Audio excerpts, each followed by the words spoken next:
Shalom. First and foremost, I want to give all praises, honor, and glory to Yahweh, Bahasham, Yahweh Shai, Bahasham, Rakha Kodash. Double honors to the elders and the apostles of Great Millstone, and peace and blessings to the elect. And today we're going to go into the book of First Maccabees, the 11th chapter. And the king of Egypt gathered together a great host, like the sand that lieth upon the seashore, and many ships, and went about through deceit to get Alexander's kingdom, and joined it to his own. So this king of Egypt is Ptolemy, that married his daughter to Alexander, basically now turned on Alexander, right? And basically joined the forces with Demetrius II. So he, using deceit, because he had already gained Alexander's trust, as it says here, went about to try and take the parts that of the kingdom, the Seleucid Empire, that Alexander had onto himself. Whereupon he took his journey into Spain in peaceable manner, which in another translation it says Syria, which I think makes more sense here, because Spain, being the west side of the Mediterranean, would be under control of the Romans. Okay. So as they of the cities opened unto him and met him, for King Alexander had commanded them so to do, because he was his brother-in-law, which would be father-in-law, really, because he married his daughter to Alexander. So having that trust, the different strongholds, they would open unto him, as it says here. Now as Ptolemy entered into the cities, he set in every one of them a garrison of soldiers to keep it. So that was how he was basically stealing the cities that were under the control of Alexander. By going in there, they would let him in, then he would set up his garrison or his troops in there and take it over. And all the while not openly declaring war against Alexander. And when he came near to Azotus, they showed him the temple of Dagon that was burnt, and Azotus and the suburbs thereof that were destroyed, and the bodies that were cast abroad, and them that he had burned in the battle, for they had made heaps of them by the way where he should pass. So on his way there, he ends up seeing it. They told him, hey, this is what happened to the people, and so on and so forth. Also, they told the king whatsoever Jonathan had done, to the intent he might blame them, or he might blame him. So they said that to try and turn Ptolemy against Jonathan. But the king held his peace. Then Jonathan met the king with great pomp at Joppa. Now, in this sense, it's not like Jonathan was coming being prideful, but it's just the splendor in his his glory in which he met Ptolemy, where they saluted one another and lodged. Afterward, Jonathan, when he had gone with the king to the river called Eleutherus, returned again to Jerusalem. King Ptolemy, therefore, having gotten the dominion of the cities by the sea onto Seleucia upon the sea coast, so all those areas that Alexander had control of, he went up in there and started taking over. Once he got all that, he imagined wicked counsels against Alexander. Whereupon he sent ambassadors unto King Demetrius, saying, Come, let us make a league betwixt us, and I will give thee my daughter, whom Alexander hath, and thou shalt reign in thy father's kingdom. See, so he's like, look, I'm going to help you take your kingdom back from Alexander. I'm going to take my daughter from him and give him to you, and we'll have an alliance. For I repent that I gave my daughter unto him, for he sought to slay me, which wasn't the case. Thus did he slander him, because he was desirous of his kingdom. Wherefore he took his daughter from him and gave her to Demetrius, and forsook Alexander, so that their hatred was openly known. So at this point, it became like a public, they became public enemies. Then Ptolemy entered into Antioch, where he set 2 crowns upon his head, the crown of Asia and of Egypt, because he had now taken the kingdom of Alexander. In the mean season was King Alexander in Cilicia, because those that dwelt in those parts had revolted from him. So he went there to try and quell those and get him back in order, under him. But when Alexander heard of this, he came to war against Ptolemy, whereupon King Ptolemy brought forth his host and met him with a mighty power, and put him to flight, So he basically defeated him. So Alexander fled into Arabia, there to be defended, but King Ptolemy was exalted. For Zabdiel, the Arabian took off Alexander's head and sent it on to Ptolemy. So Alexander fled there thinking he could find refuge, but the the glory rather went to Ptolemy because, as it says here, Zabdiel the Arabian ended up killing Alexander, and sending it to Ptolemy.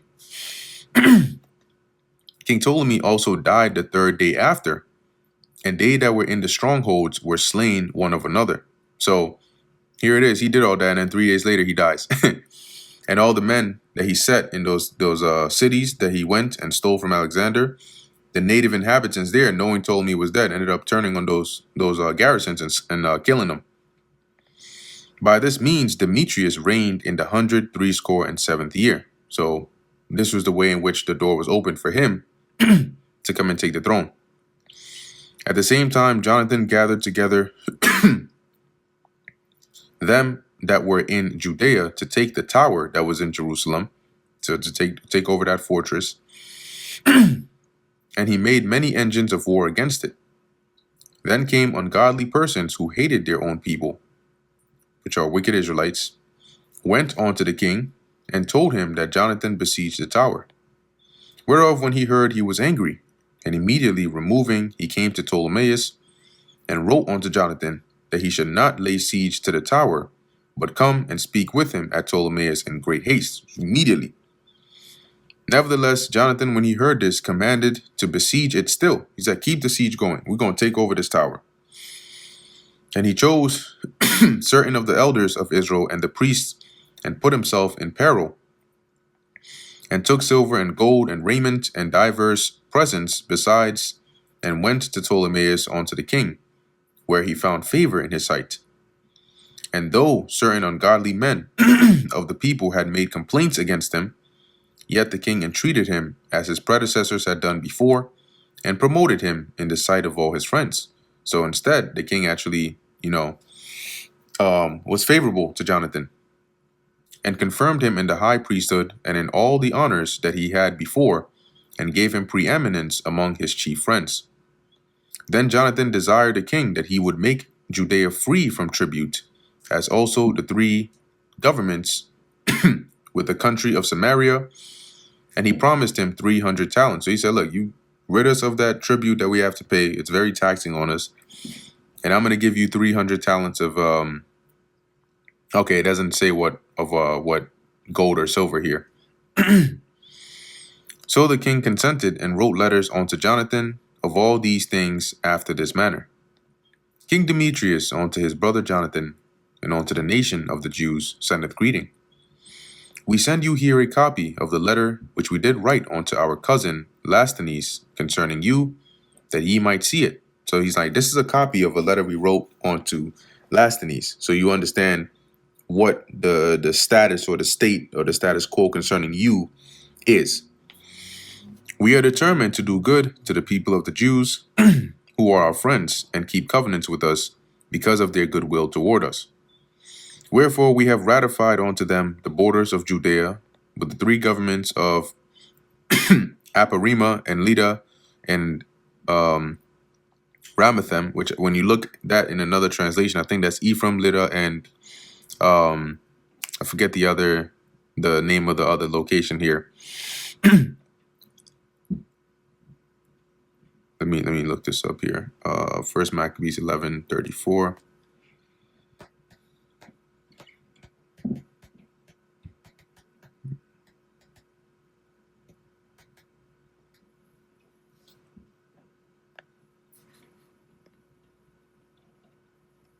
Oh, okay. Well, nope, this is not. Let's see. Let's check this one out.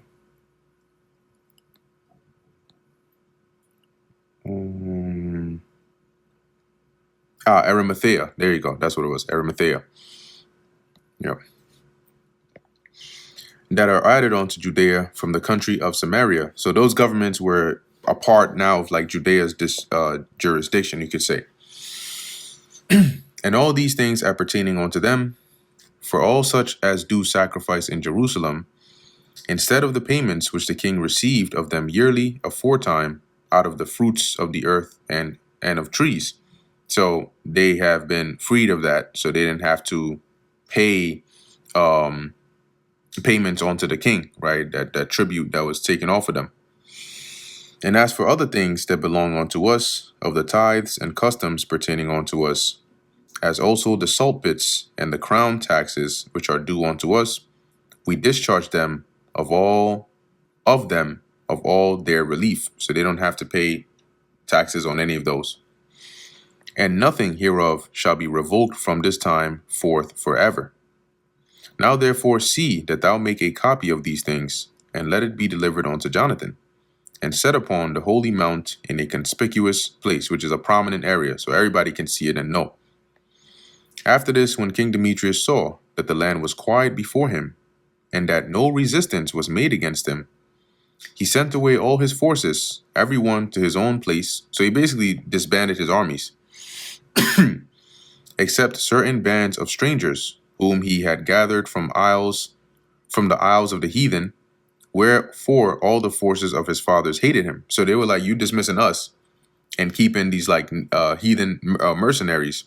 And they were pretty upset about that because now they're not getting paid. They're not getting any of those.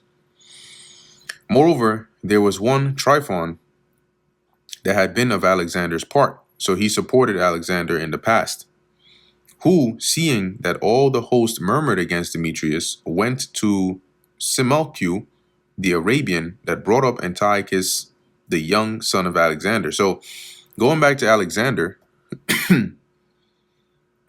see if we can, Alexander Ballas, he ends up having a son, Alexander, or Slakia Antiochus, okay, the sixth Dionysus, who was raised, as it says here, by, where we at with it?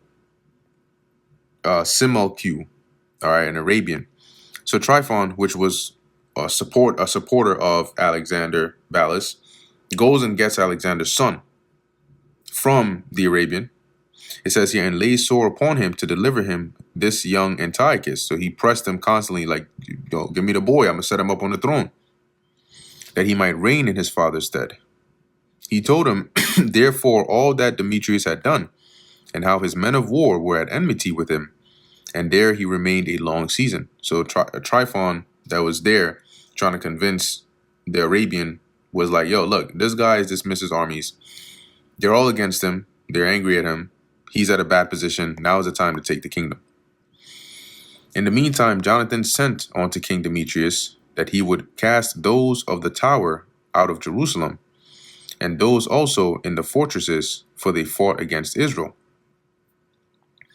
So Demetrius sent unto Jonathan, saying, I will not only do this for thee and thy people, but I will greatly honor thee and thy nation if opportunity serves. So he spoke smooth things. He says, not only am I going to do this and help you, any other opportunity I get, I'm going to honor you and help you. Now therefore thou shalt do well if thou send me men to help me, for all my forces are gone from me. So he's saying, look, I need you to send me some soldiers, because I don't have all my soldiers. They left, and now they're getting pretty angry.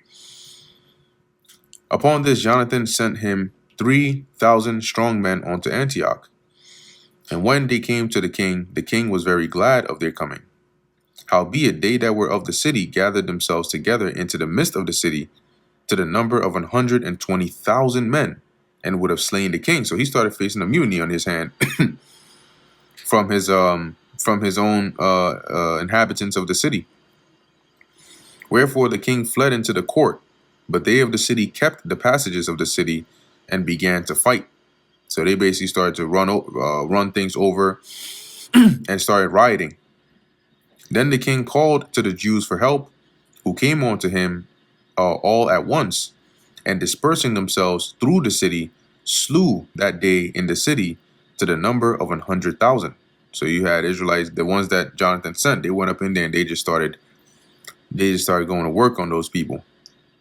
Also they set fire on the city and got many spoils that day and delivered the king. So when they of the city saw that the Jews had got the city as they would, their courage was abated. So now they became afraid, because they're like, shit, these Jews are no joke, man. Wherefore they made supplication to the king and cried. So they went to beg to the king, saying, "Grant us peace, and let the Jews cease from assaulting us and the city." So please tell them to stop. We're good. We're going to listen to what you're saying now. It's okay. No more rioting. With that, they cast away their weapons and made peace. And the Jews were honored in the sight of the king and in the sight of all that were in his realm. And they returned to Jerusalem, having great spoils. So King Demetrius sat on the throne of his kingdom, and the land was quiet before him. Nevertheless, he dissembled all that ever he spake, and estranged himself from Jonathan. So after he saw that he had peace, he basically went back on his word, and everything that he had said concerning the Jews and Jonathan, he went back on that and made himself, as it says, a stranger. Right? He started acting, more like an adversary, less of a ally. Neither rewarded he him according to the benefits which he had received of him, but troubled him very sore. So the things he wrote that he would, removing of the tax and all of those things, he didn't do it. Verse 54. After this returned Tryphon, and with him the young child Antiochus, who reigned and was crowned. Now, when you look up this Tryphon, hopefully that's how you pronounce his name. Let's go and let's say first Maccabees. Diodotus. Let's see what's the little thing on here. Okay. So it says here, Diodotus Tryphon was a Greek king of the Seleucid Empire, initially an official under King Alexander I Ballas. He led a revolt against Alexander's successor, Demetrius II Nicator, in 144 BC. And that's what we're sort of seeing here, right? As he's setting that up. He rapidly gained control of most of Syria and the Levant. At first, he acted as regent and tutor for Alexander's infant son, Antiochus VI Dionysius, which we just read about.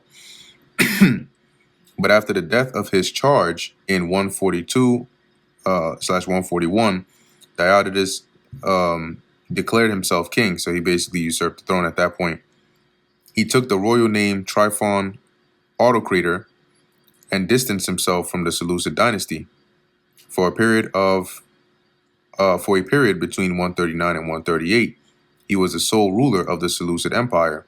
However, in 138 BC, Demetrius II's brother, Antiochus VII Sidetes, invaded Syria and brought his rule to an end. So just a little bit about him as we continue to read about him here. So verse 55. Then there gathered unto him all the men of war whom Demetrius had put away, and they fought against Demetrius, who turned his back and fled. So because the men were bitter, because Demetrius had sent him away, they joined the side of Tryphon with the son of Alexander and came against Demetrius. Moreover, Demetrius took the elephants and won Antioch.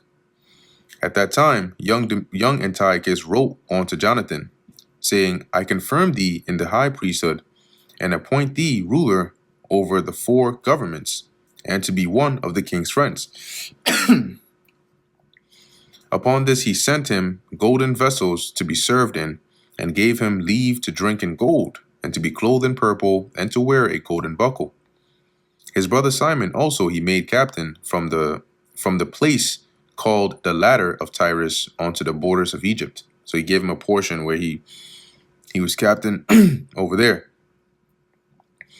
Then Jonathan went forth and passed through the cities beyond the water, and all the forces of Syria gathered themselves unto him for to help him. And when he came to Ascalon, they of the city met him honorably, from whence he went to Gaza, but they of Gaza shut him out, so they refused to let him in. Wherefore he laid siege onto it, and burned the suburbs thereof with fire, and spoiled them. So he got access in there, and he destroyed them. Not completely wiping everybody out, but subjecting them under him for having refused to let him in. Afterward, when they of Gaza made supplication unto Jonathan, he made peace with them, and took the sons of their chief men for hostages, and sent them to Jerusalem, and passed through the country on to Damascus. Now when Jonathan heard that Demetrius' princes were come to Cadiz, which is in Galilee, with a great power, purposing to remove him out of the country, he went to meet them, and left Simon his brother in the country. Then Simon encamped against Bethsura, and fought against it a long season, and shut it up. So he basically encamped about it. Yeah, he besieged it. But they desired to have peace with him. So after a while, they were like, look, we can't do this anymore. We want peace, which he granted them, and then put them out from thence, and took the city, and set a garrison in it. So he displaced them. He kicked them out, and he took over. And in the law, it tells you that, right? When you go to war against a city, if they will be peaceful unto you, then you take them over, and there's no need for bloodshed. If not, then you take out the swords. As for Jonathan and his host, they pitched at the water of Genesar, from whence betimes. So they pitched there, and then betimes meaning in the morning. So from there, early in the morning, they gat them to the plain of Nasor. And behold, the host of strangers met them in the plain, who, having laid men in ambush for him in the mountains, came themselves over against him. So when they that lay in ambush rose up out of their places, and joined battle, all that were of Jonathan's side fled. So it was an ambush. And when they saw the ambush, Jonathan's men, they fled. Insomuch as there was not one of them left, except Mattathias, the son of Absalom, and Judas, the son of Calphi, the captains of the host. So it was Jonathan and his two captains. It's crazy. Then Jonathan rent his clothes, and cast earth upon his head, and prayed. Afterwards, turning again to battle, he put them to flight, and so they ran. So just the three of them put these enemies to flight, meaning they discomfited them, beat them, and then basically pursued after them. Now when his own men that were fled saw this, they turned again unto him, and pursued them to Cadiz, even onto their own tents, and there they encamped. So when they saw it, they said, "Oh, let's go back." So there were slain of the heathen that day about 3,000 men, but Jonathan returned to Jerusalem. And that brings us to the end of the book of First Maccabees, the 11th chapter. Lord willing, that was edifying to the elect. In closing, I want to give all praises, honor, and glory to Yahweh, Bahasham, Yahweh Shai, Bahasham, Rakha Kodash. And until next time, Shalom.